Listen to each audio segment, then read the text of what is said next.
Assalamualaikum warahmatullahi wabarakatuh. Salam sejahtera bagi kita semua.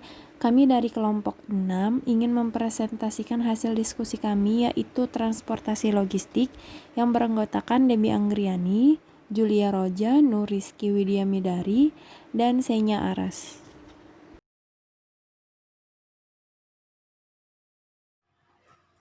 Peranan penting transportasi dalam logistik.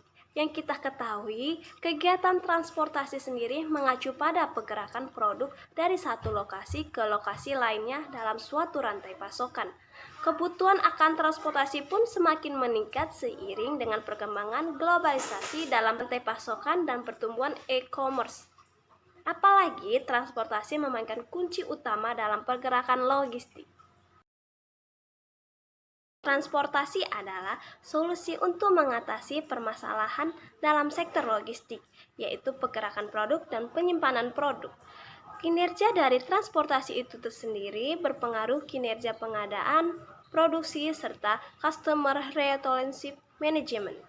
Oleh karena itu, kinerja transportasi yang Anda sangat dibutuhkan karena jika tidak, maka hampir semua aktivitas utama rantai pasok tidak berjalan efektif dan efisien. Selanjutnya, fungsi penting transportasi dalam logistik. Dalam konteks manajemen rantai pasok, fungsi penting transportasi memberikan solusi layanan logistik. Yang pertama, pergerakan produk atau product movement. Fungsi transportasi dalam pergerakan produk, transportasi memainkan peran melakukan pergerakan barang-barang, baik barang-barang dalam bentuk bahan baku, komponen, dan barang dalam proses maupun barang-barang jadi. Nilai ekonomis transportasi dalam menjalankan peranan ini adalah melakukan pergerakan sediaan barang dari lokasi asal ke lokasi tujuan tertentu dalam sistem manajemen rantai pasokan perusahaan. Yang kedua, transportasi berperan dalam penyimpanan produk, terutama penyimpanan sementara dari lokasi asal pengiriman ke lokasi tujuan. Fungsi penyimpanan sementara ini lebih ekonomis dilakukan dalam kegiatan transportasi, terutama untuk memenuhi sediaan barang-barang yang terjadwal dalam waktu pengiriman dalam beberapa hari. Biaya-biaya yang mungkin terjadi seperti biaya muat barang, pergudangan, bongkar barang dari penyimpanan sementara produk mungkin lebih besar bila dibandingkan dengan biaya penggunaan kendaraan yang difungsikan untuk penyimpanan sementara. 3 kegiatan transportasi yang mempengaruhi sumber daya. Yang pertama waktu, yang kedua keuangan, yang ketiga lingkungan. Yang pertama waktu sangat mempengaruhi sumber daya. Tak hanya keuangan, resiko kehilangan dalam kerusakan produk selama kegiatan transportasi juga bisa mengakibatkan kerugian atau biaya yang signifikan. Yang kedua, keuangan. Dari segi keuangan, aktivitas transportasi ini ternyata dapat berpengaruh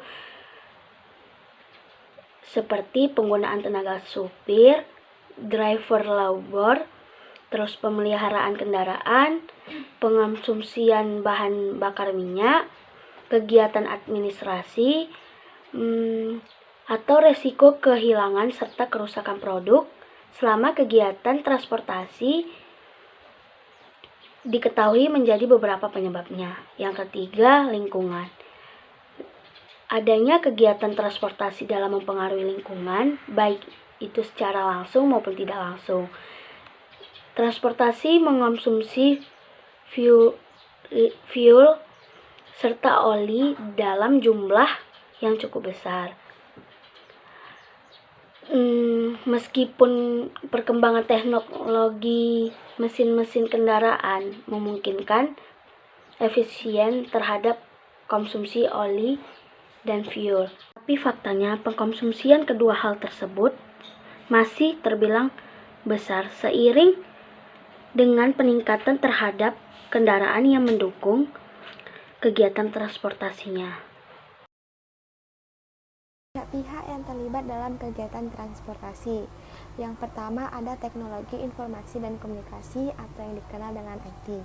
IT ini berperan dalam menyediakan informasi secara akurat dan real time antara pemasok dan pelanggan atau antara sender dan receiver. Yang kedua, ada perusahaan penyedia jasa transportasi atau yang dikenal dengan carrier and agent.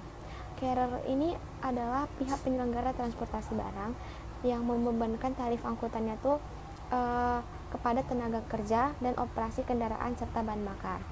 Yang ketiga, ada pengirim atau yang dikenal dengan shipper dan penerima atau yang dikenal dengan receiver. Pengirim berkepentingan terhadap penyelesaian transaksi penjualan maupun pembelian suatu produk. Antara kedua belah pihak ini biasanya membicarakan masalah-masalah yang dibicarakan biasanya itu tentang waktu pengambilan, pengantaran barang, waktu singgah, apabila barangnya itu terjadi kerusakan, barangnya hilang, penagihan dan informasi yang akurat tentang barang tersebut. Yang keempat itu ada pemerintah atau government. Pemerintah ini memiliki peranan dan aktivitas transportasi melalui penyediaan infrastruktur seperti misalnya jembatan, jalur kereta api, pelabuhan, bandar udara, kebijakan regulasi transportasi, serta pelayanan pemerintah yang itu biasanya berguna untuk mendorong kesejahteraan masyarakat dan pertumbuhan ekonomi dan peningkatan kinerja logistik nasional. Dan yang terakhir, yang kelima, itu ada masyarakat atau publik. Publik ini berkepentingan dalam transportasi terhadap kebutuhan transportasi yang dapat dijangkau secara mudah dengan biaya yang murah dan aman. Selanjutnya ada moda transportasi. Yang pertama ada kereta api. Moda kereta api untuk transportasi barang-barang yang memerlukan kapasitas besar, berat, densitas tinggi, dan jarak jauh. Kelemahan moda kereta api terletak pada kekakuan dalam pengaturan lokasi asal dan tujuan, waktu muat dan bongkar barang di waktu singgah. Yang kedua ada truk. Bisnis transportasi truk terdiri dari dua segmen utama, yaitu TL dan LTL. Untuk jarak jauh, trucking lebih mahal dari kereta api, tetapi menawarkan keuntungan yang fleksibel, pengiriman door-to-door, dan waktu pengiriman yang lebih pendek. Selain itu, trucking tidak memerlukan transfer antar pick-up dan pengiriman. Umumnya, TL untuk pengangkutan barang-barang dengan total lebih dari 6 ton yang tidak memerlukan pemberhentian antara dari lokasi asal ke lokasi tujuan. Sementara LTL umumnya digunakan untuk segmen angkutan barang yang kurang dari 6 ton yang mengharuskan konsolidasi agar dicapai kapasitas maksimal dari truk. Yang ketiga ada pipeline. Digunakan terutama untuk pengangkutan minyak mentah, produk minyak olahan, dan gas alam. Transportasi dengan moda pipeline memerlukan infrastruktur dengan investasi biaya tetap yang besar. Operasional pipeline umumnya dioptimalkan sekitar 80% sampai 90% dari kapasitas pipa. Pipeline menjadi cara yang efektif untuk angkutan minyak mentah ke port atau kilang yang memerlukan arus yang besar dan stabil. Yang keempat ada sea freight.